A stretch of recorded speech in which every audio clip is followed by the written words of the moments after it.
So this week we basically found out that Masika is an internet bully, and girl, she still thinks she's making people famous. I can't. We're gonna talk about it though. Let's go.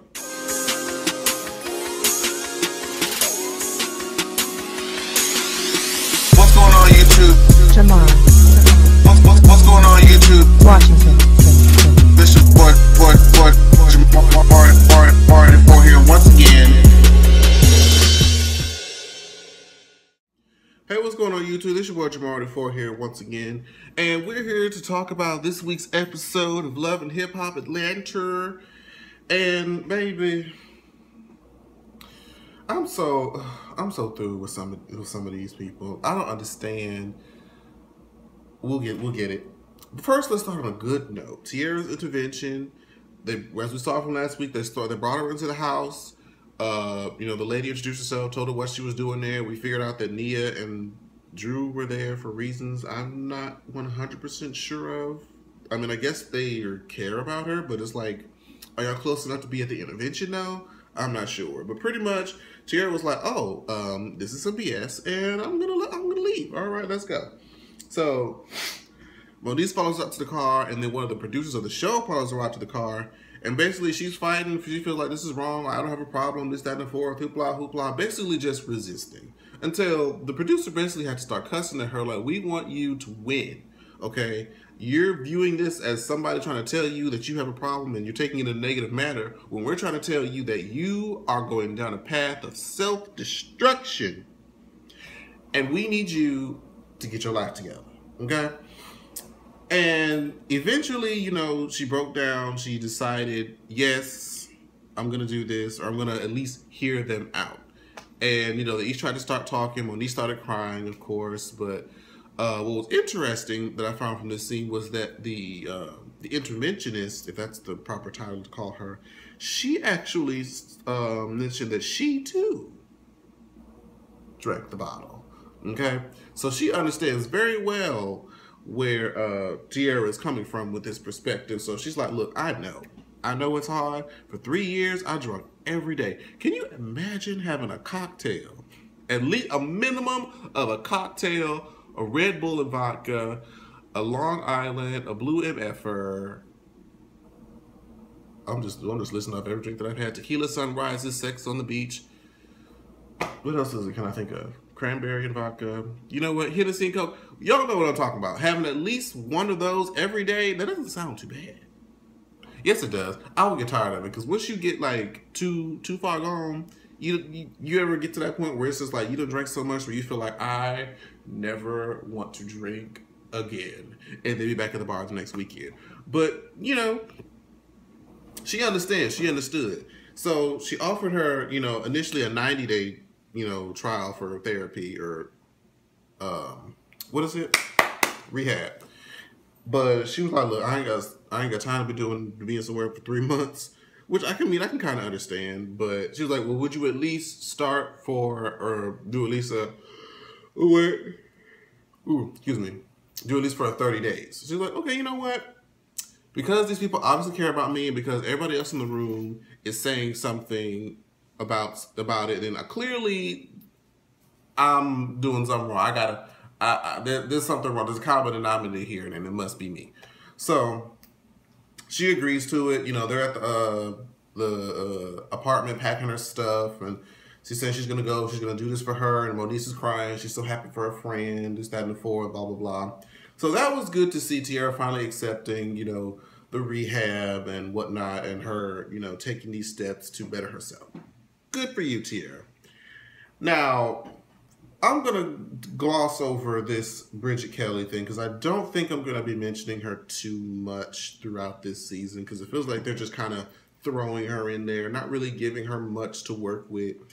So she, as we know, Bridget Kelly is one of those, not really old school, but classic R&B singers from like the early to mid 2000s, if I'm not mistaken.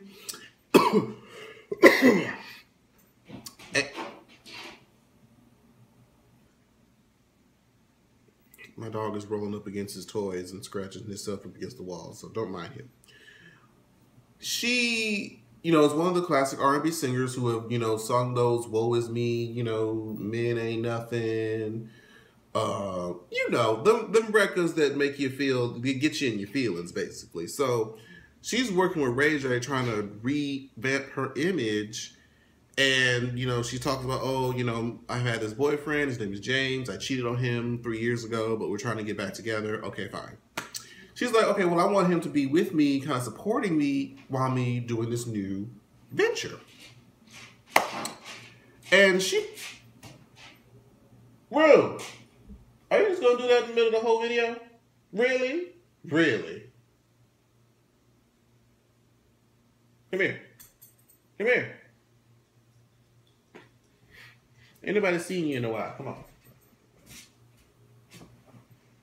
Oh, for those of you who asked for room, here's Mr. Stinkers. This is my dog Rufus. Say hey. Hey. But yeah, this is the little mofo in the corner making all this damn noise. No, you can't get down because now you got to be up here with me. You got to be up here with Daddy. So anyway, Bridget plays the song, the Pussy So Good song for James. And as she's playing it, honestly to God, I don't even think she's with the bullshit because you can tell her, even though she was trying to be into it, like she's like, I know this is some bull, but I'm trying to work with him to get this image right. But, you know, she's trying to sell it to James. And James is like, no, ma'am, I don't think so. Like, he tried to say, like, she's going from, like, an auntie to, like, a stripper. And even though she kind of take offense to, like, the auntie word initially, she was like, I ain't no auntie. But it's like, you know what you mean. The aunties are like the Lettuceys. The aunties are like the Faith Hills. Like, those who are just, like, the classic R&B singers who haven't really... well, at least to my knowledge, because I could be very wrong, ever tried to pursue like a sexual image. Okay? So it's like you can't just go from making, you know, that classic R&B music that we probably love and grew up with and then turn to spreading your legs out in the air and shooting money from the cooch. That's not, you can't, there has to be a buffer, okay? And I kind of felt like what he was saying was, it's so left that when people hear this, they're going to say, oh, it's a new Bridget Kelly song. You know, ooh, excuse me, I've been such a fan of hers for so long. I'm interested to hear her new music. They press play, and they start talking about you getting fucked. Like, no. Here's the thing, and I believe this is true when it comes to artists, and this has been the case for a lot of artists. There's a transitional period, okay? You can't just go from one end of the spectrum to the next, okay? Like, if you take... I'm not sure how old Bridget Kelly is. I'm pretty sure she's at least 30, I want to say. Because I'm pretty sure she's been in the game for a long time. I want to take, like, Rihanna and Beyonce, for example. People that we all know and are probably very familiar with their catalogs from beginning to end. Rihanna started off, they marketed her as, like, the, you know, island girl, the island with the poppy girl. You know, she was kind of fitting in with everybody else, but she wanted to transition, but she did it, like, she didn't go from just, you know, if loving is what you want, all that stuff, straight into Sex With Me, okay? Like, she couldn't, it wouldn't have worked if she just released Sex With Me early in her career where she had, like, this whole different image, okay? She cut her hair into the bob. She released these little racier songs that didn't just talk about straight up getting bucked down with the get down.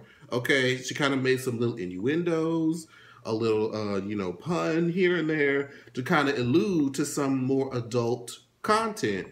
Until people that, you know, it became so successful, they was like, okay, this is kind of cool. And as they adjusted to that, then she kind of slowly got more and more adult, you know, oriented. Same one similar to Beyonce, where, I mean, Beyonce was never too shy away from saying, you know, like sexual innuendos.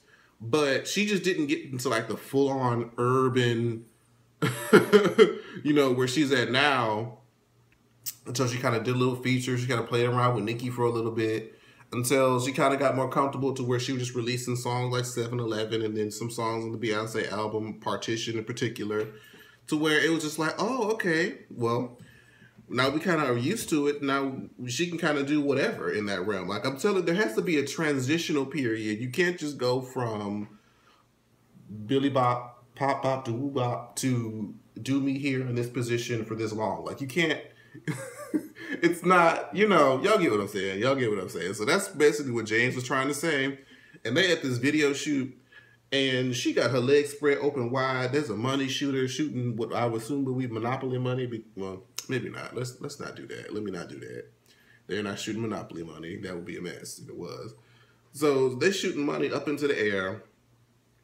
And James is like, look, I'm not looking into the camera right now, so I'm not looking to see like what kind of angles and stuff that y'all getting from this.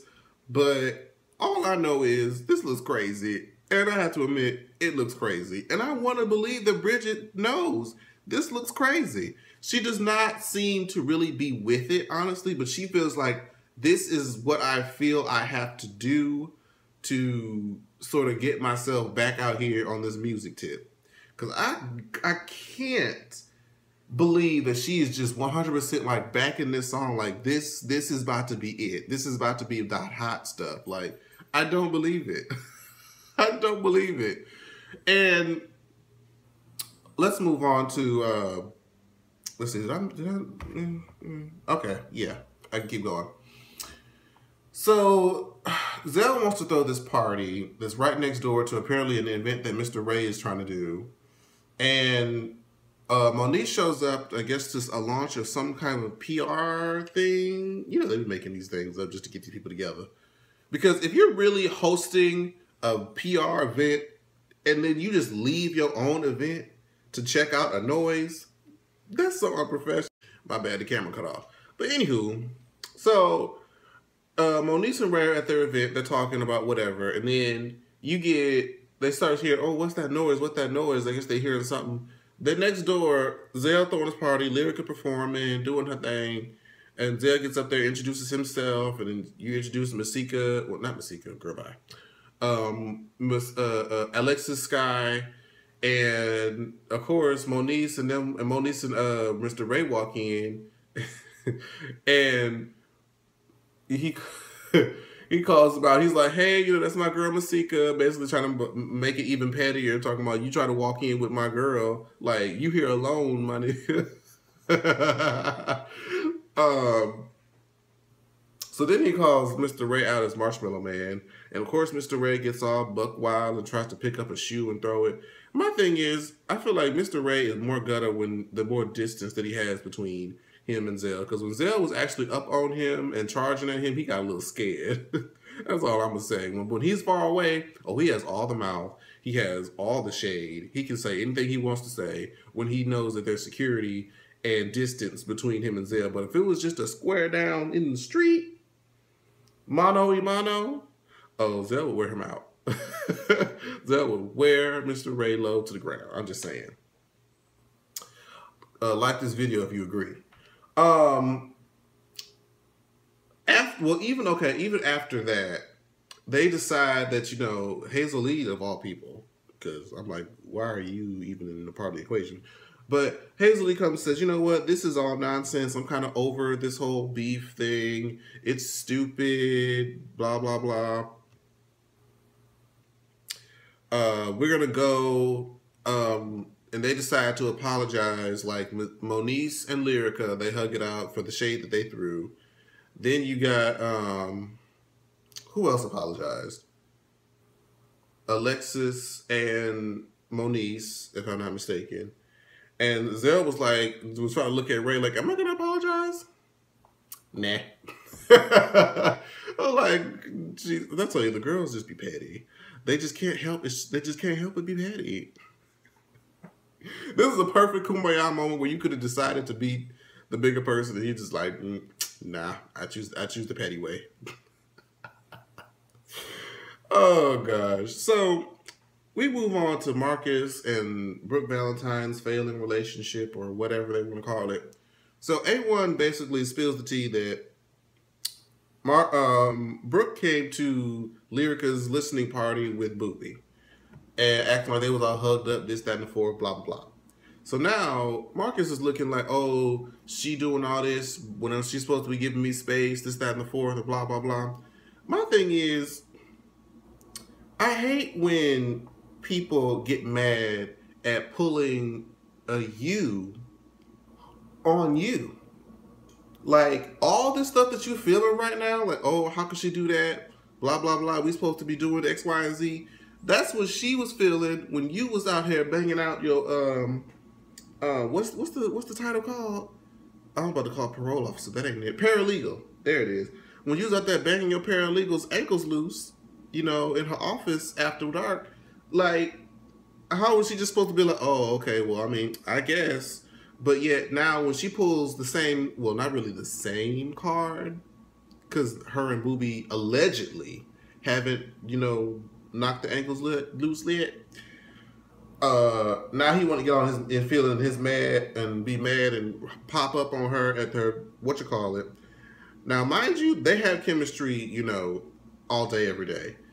But they hadn't taken it to the next, you know, the next level out of, you know, respect, and they don't want to lose their friend or whatever.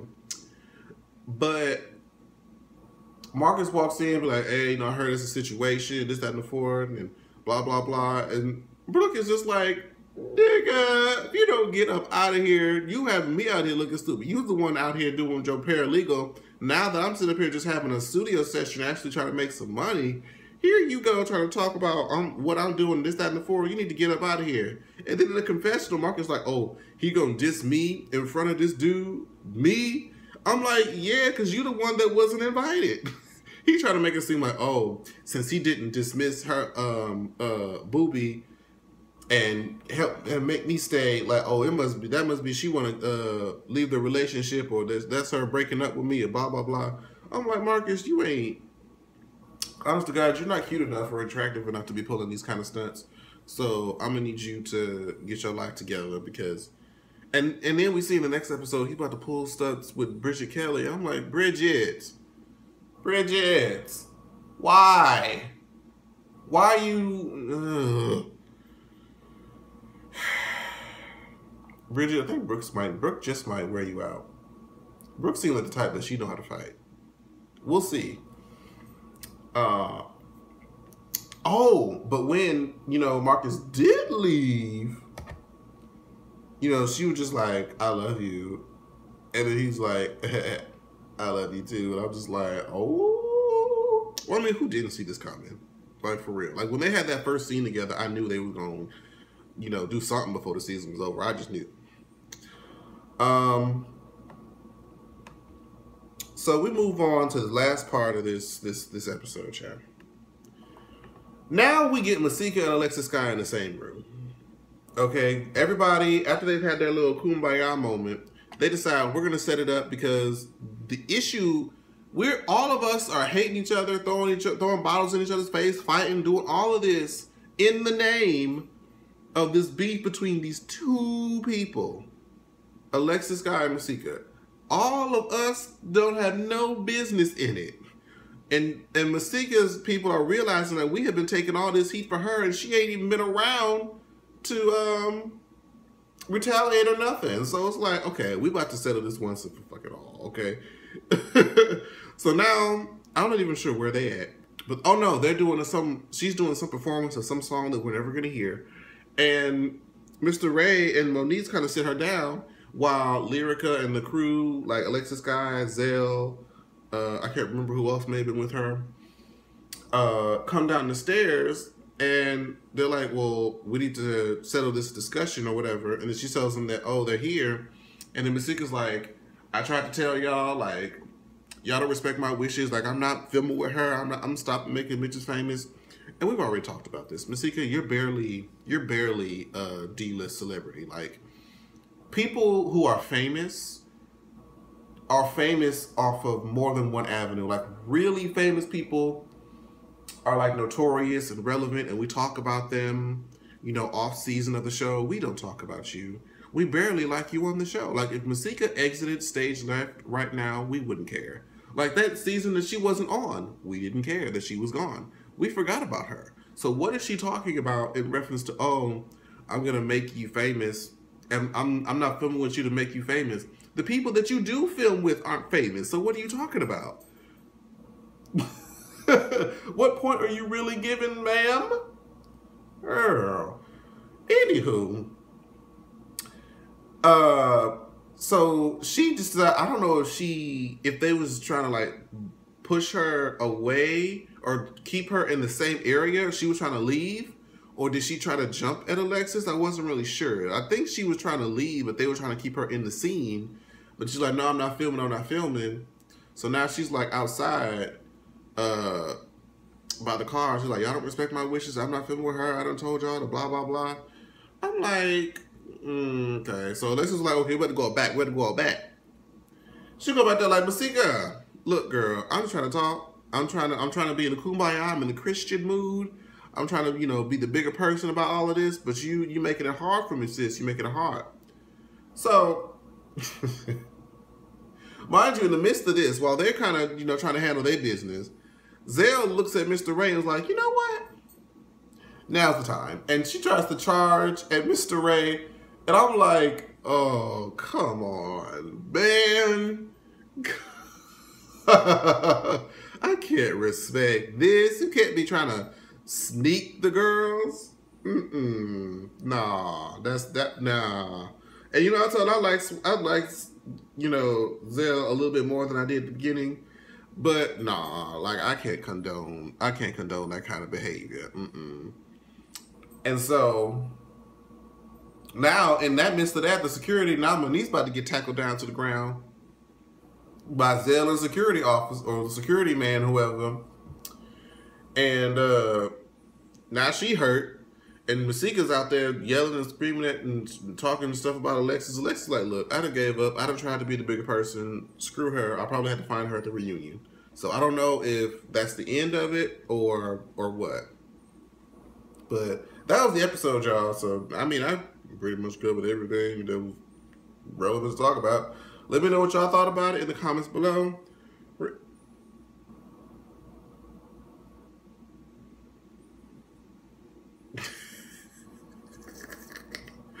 Rue's gonna say bye. Rue gonna say bye? Rue, you gonna say bye? Say bye to the camera, Rue.